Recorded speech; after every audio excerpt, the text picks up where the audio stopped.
Senior officers, retirees and families, ladies and gentlemen. Hello, Naka, and a very good morning to you all. I am delighted to be here this morning as we recognize members of our Fiji Police Force who have exceeded the call of duty and showed their nation and the Fijian people an exemplary level of service. We have recipients here today of the Fiji Police Medal, the Long Service Medal, Overseas Medal, and the Solomon Islands Police Force International Law Enforcement Medal. And to all of our recipients, I would like to say today is your day. Your day to be honored and celebrated. Thank you on behalf of a grateful nation for your service to Fiji and for setting such a high bar for your fellow officers to meet. I understand some of our recipients today are no longer serving as active members in the force, and I'd like to thank them for their service. And I'm very glad that we have this opportunity to pay tribute to the careers that they led as officers. Again, Nasova. Each of our recipients here today has done their part to strengthen the reputation of this institution and care and protect those who are in need, both here in Fiji and protect those and abroad as part of our peacekeeping operations. We can never fully repay the debt owed to each of you, but know that you have our deepest gratitude. Fiji is a safer place. Fiji is a better place thanks to your service. All of our officers, whether they are serving in Suva or the Middle East, are looked to as representations of our disciplined forces and of Fiji. Your actions, your decisions, and your conduct shape how our nation is seen around the world and determine the faith the Fijian people place in our officers to do the right thing and keep them safe. Serving in our police force is not an easy job, nor is it meant to be an easy job. You are the wall that protects the vulnerable from those who seek to prey on them. You are the answer to the call from those who are in distress. You maintain order and you uphold the law. And you do so as servants, because you are servants to the public, just as I am as Prime Minister. The duty of service extends to every Fijian. It extends to every corner of our islands and to every community in Fiji. I've been made aware that some officers have disregarded that duty and failed Fijians who sought their help and who sought justice for crimes committed against them. I've been made aware that some Fijians have been treated as less than full citizens by our police. And I am here today to tell you that that will not be tolerated. I realize that this is a day to celebrate the best of our police force, but this is an issue far too important to go unaddressed. Every man, woman, and child who calls Fiji home is a Fijian. And they are all entitled to every effort our police force can make to keep them safe. Fijians come from a wide range of backgrounds, religions, economic well-being, and social status. Just because someone lives in a squatter area or is a laborer does not mean that his or her complaint is not as important as the rich person or well-connected or well-known person.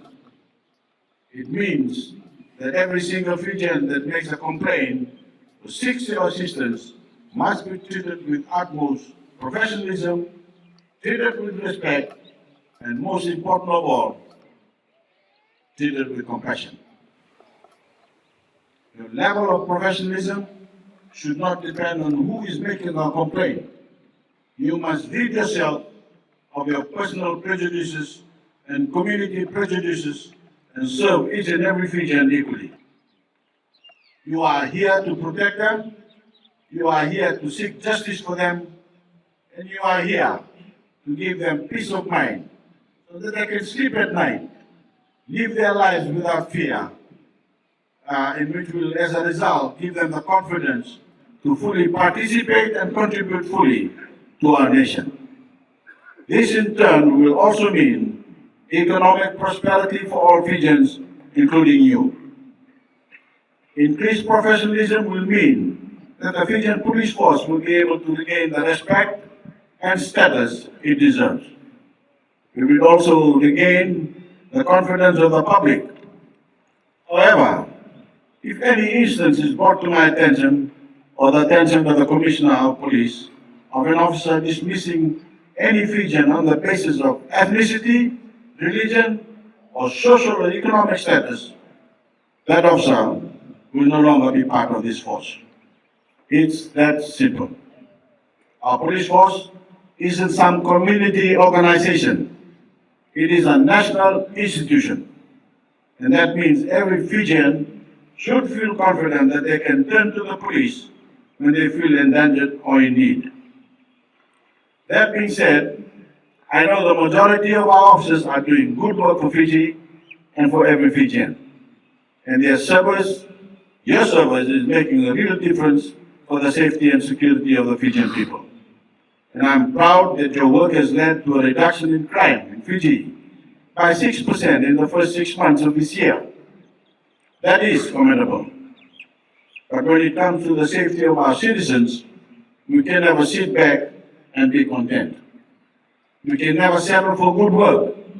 We have to always strive to be greater. We certainly cannot delude ourselves into thinking that more cannot be done. I'm deeply troubled that we've seen an overall drop in crime, we've also seen a 32% increase in robberies. And that increase has been seen across all 4 divisions. That is not acceptable. That does not make anyone in Fiji feel like this is a safe place to call home. Criminals are stealing, and they are stealing more often because they think they can get away with it. We have to make it very clear that they cannot do that.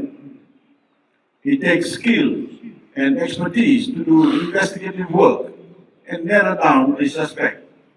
But we all know these crimes wouldn't happen if there was not a market for stolen goods in Fiji.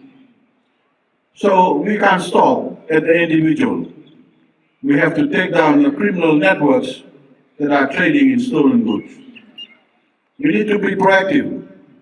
We need to employ tactics that have been proven to work around the clock, around the world.